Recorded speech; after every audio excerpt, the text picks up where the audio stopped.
Hello, how is everybody doing today? My name, for those of you who do not know, is Catrice Otango, and I am pleased to be with you today. I am posting this video because there's just a reality that's out there pertaining to immigration and marriage and things that I think are relevant and important, especially for American men and women who marry a person who is from another country, and how to be able to distinguish between someone who is marrying you because they actually want to be with you as a person, or someone who's just marrying you for status. One thing that I was very ignorant about when I first got married was that people actually paid people so that they can come here and get legalization as a United States citizen. And personally, for me, that's not something that I would do, because I feel like I'm not opposed to anyone wanting to come here for the financial stability that America has to offer, for wanting a better life for their families. I am not at all opposed to that.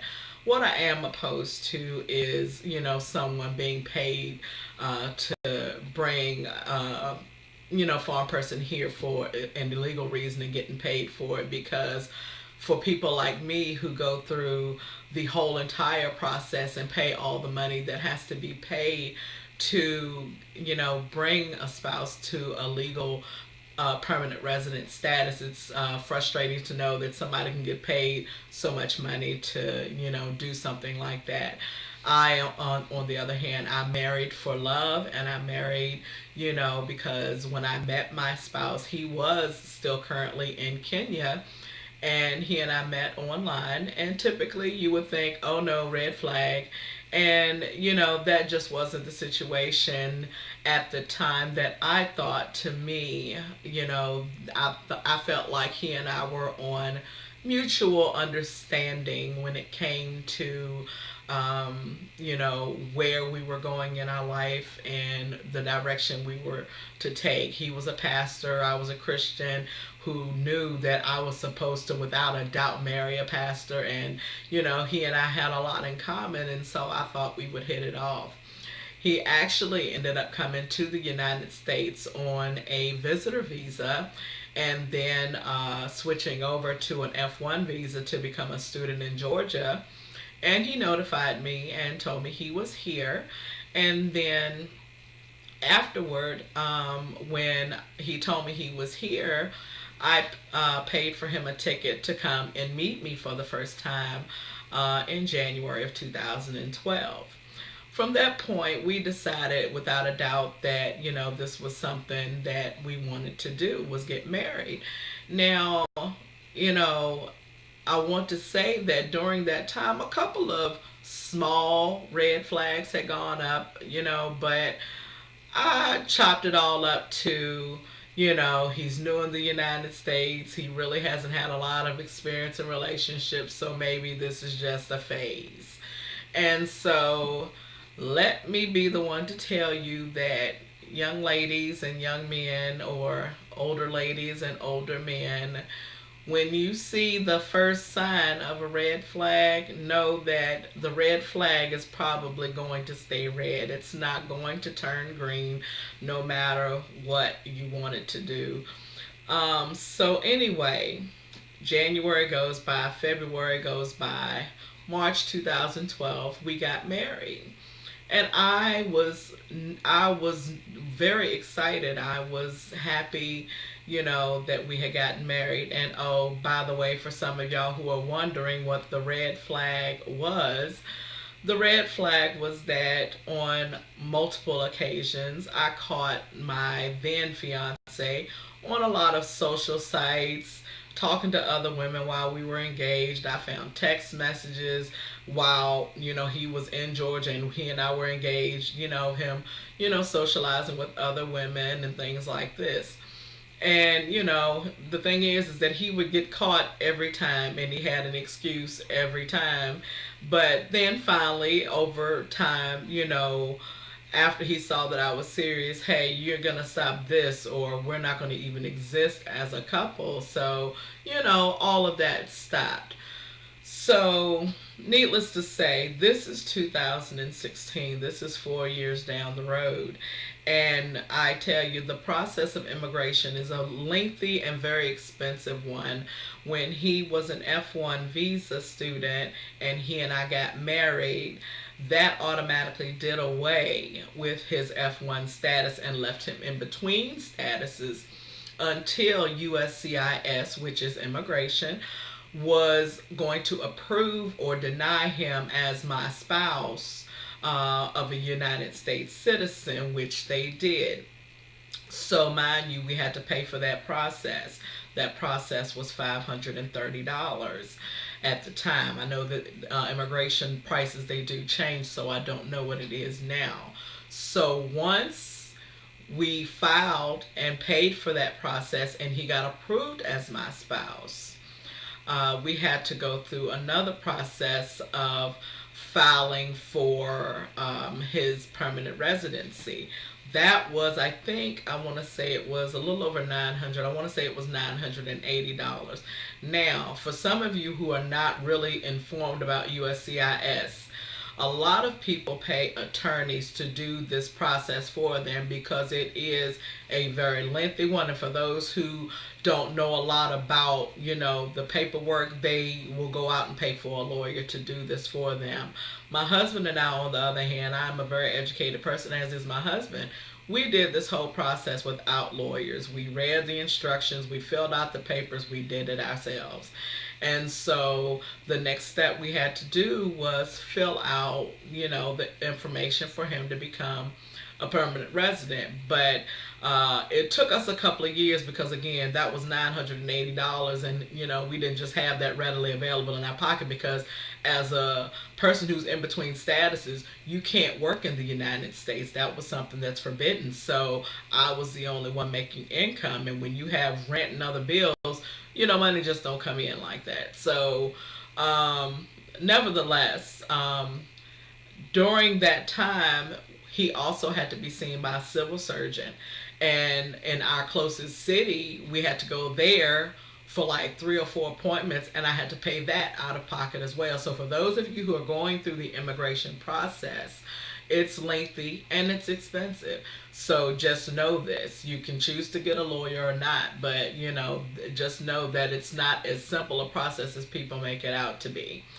And so after he was approved as my spouse, and then we filed the permanent residency in 2012, February 2012, he was granted his permanent residency. Now, here's where our life takes a turn and a change of events.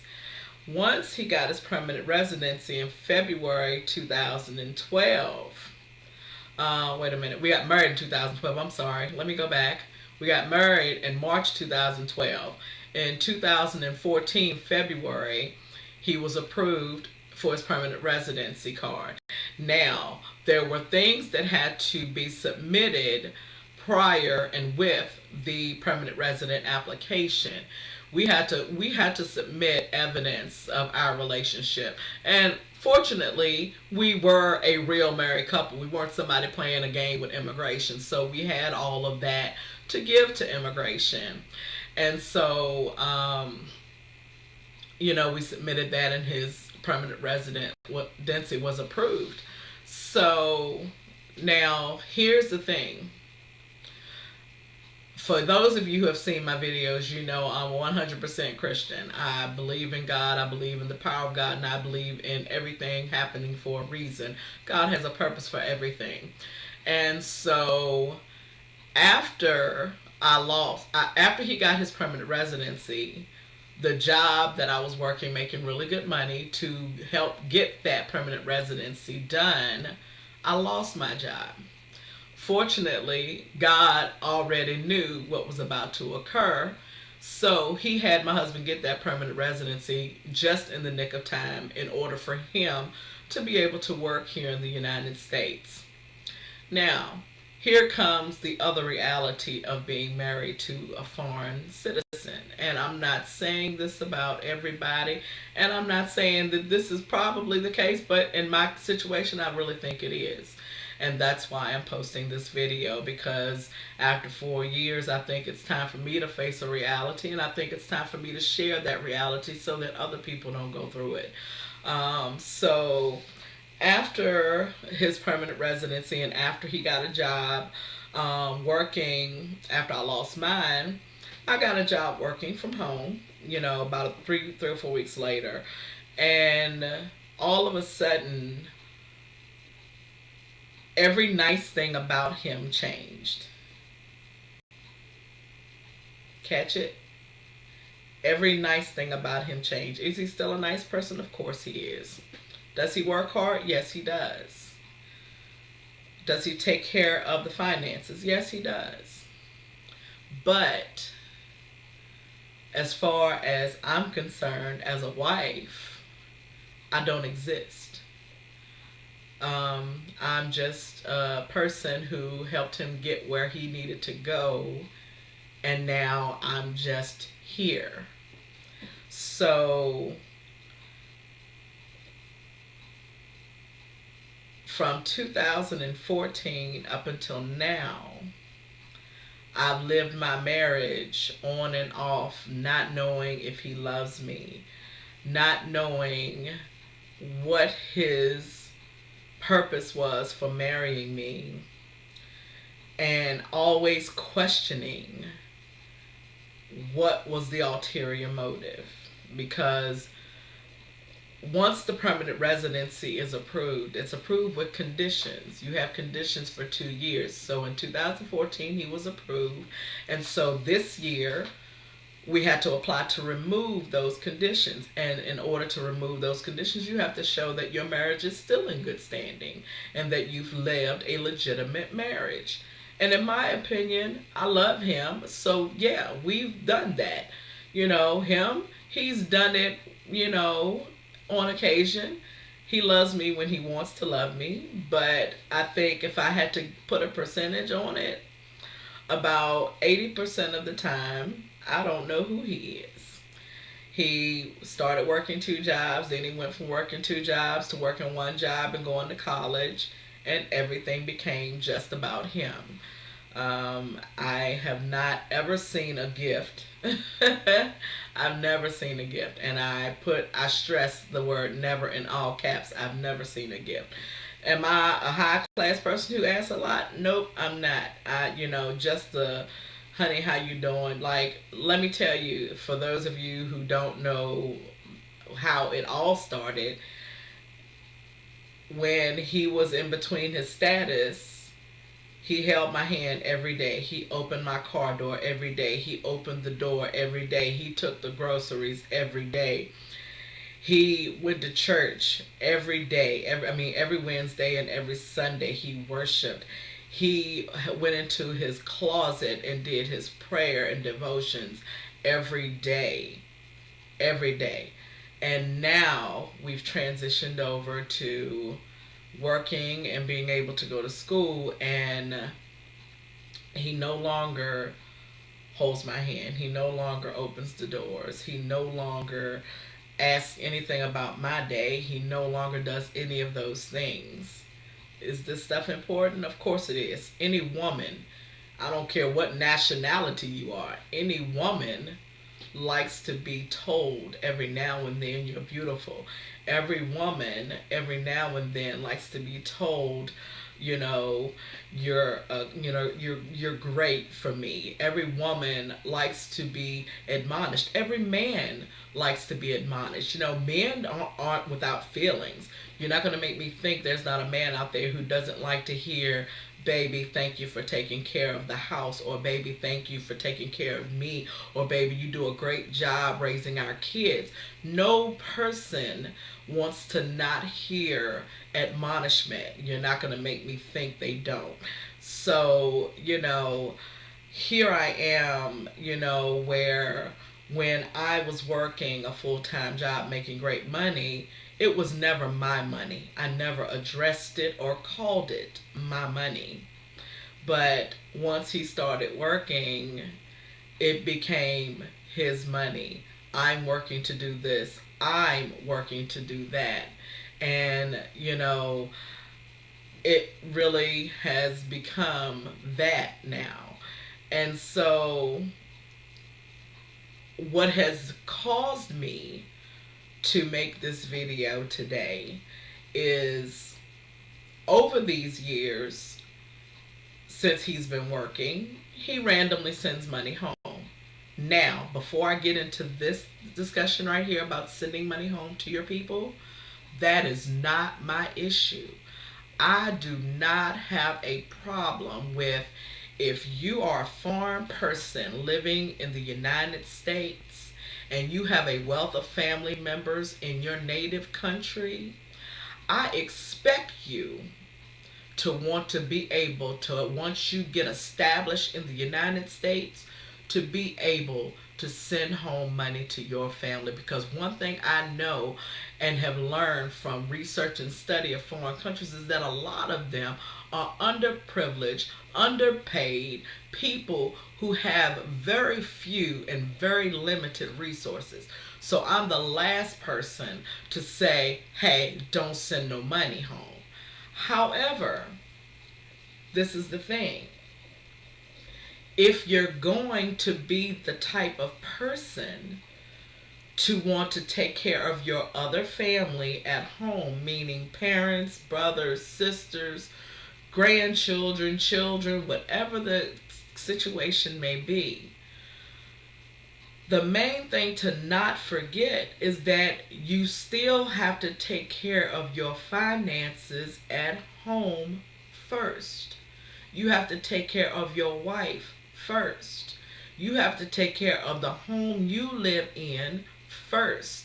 And when you don't make $30,000 a year and you only live paycheck to paycheck, you cannot afford to always just send money to your family without making sure that the household in your house is taken care of first.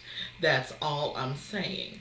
And so what was happening and what is happening is that when I addressed the issue, and I did not know I was violating their culture by bringing it up to them as well, was, hey, look, I understand that, things are needed there, but, because I'm the one who handles the finances in our house, let me make sure we have enough money to disperse any additional funds before we send it, because my husband does not check our bank account to find out if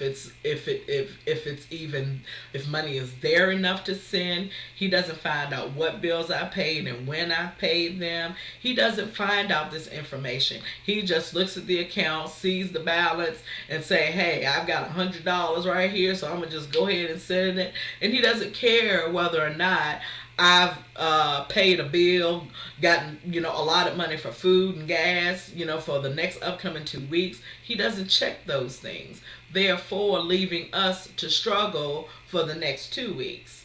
So what has happened is that we have come to a place where difficulties have come along. And I personally have tried every manner of communication and problem solving within our marriage to try to make this more effective for everybody involved. With, let's do this or let's do that. Let's check on this. Let's check on that. Let's go talk to the pastor because, our marriage is going sorely wrong. I don't feel like you love me. I don't feel like the purpose that you married me is the purpose that you're actually here for anymore. You know what I mean? It's like, I feel like I'm just here to wash and dry your clothes and put them away. I'm here to make sure you get to work and get back home. I'm here to make sure you get to class and back home. I'm here to make sure you have breakfast, lunch, and dinner and whatever snacks in between. I'm here to make sure that everything in your life is going fine. And Meanwhile, when I look at everything that's been done for me, there's absolute I cannot write down on a piece of paper what's been done for me. I've lost countless jobs trying to work and work around his schedule. I cannot tell you the sacrifice that I made back in 2012 to marry the man that I thought was going to make everything okay. You know what I mean? Especially him being a pastor. I did not expect him as a pastor to disrespect me as a wife and say, well, I'm the one making the money and I can send money wherever I want, when I want. And then when he gets in the room with the pastor, tells the pastor I'm not submissive enough. This is offensive to me, especially considering everything that I do in our marriage. Now, here's the thing. I don't want to be the kind of person that feels like I'm airing out my dirty laundry out on YouTube and the World Wide Web. However, and yet at the same time, because I've hurt so many times, I've hurt for so many years, and I've hurt at the way that things are turning out, I don't want anyone else to go through the hurt that I've experienced. So after the last I'm sending this money home. Now, mind you, this last time, which was here recently within the last week, he got paid, and I said, did you need to send money home this pay period because we have an extreme amount of bills coming out of this check before the next check, and then the next check is the rent check. If that tells you how minimal our income is, okay? Our next check goes all to the rent, okay? So understand, when I say I budget our money, I budget our money. And so when I say, hey, please don't send any money home this paycheck because it all has to go to a certain thing. So then I go to check the account at the last minute to allot for gas and food, and the money is gone.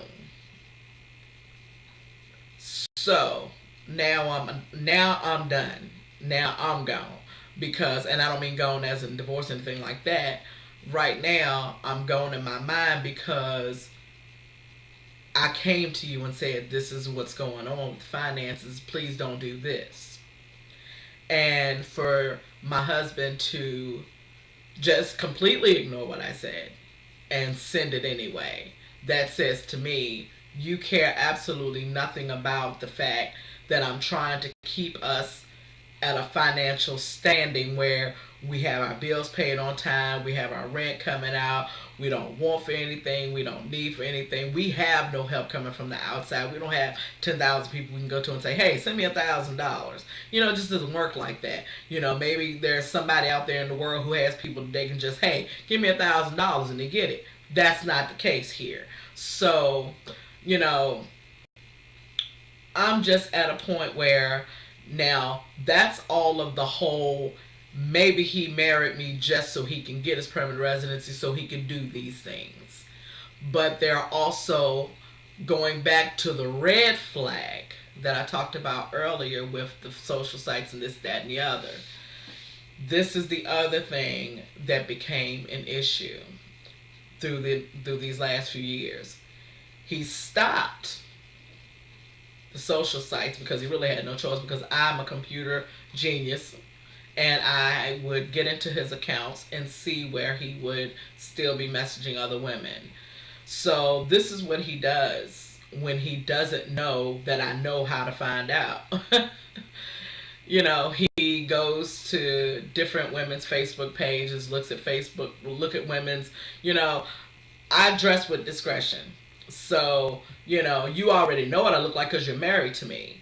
But I should not have to look or be on your computer and I see where you've gone to other women's web pages or Facebook pages, looking at their breasts, looking at their butts, things like that, or be out with you in public and I see you staring down a woman while you sitting in the car right next to me.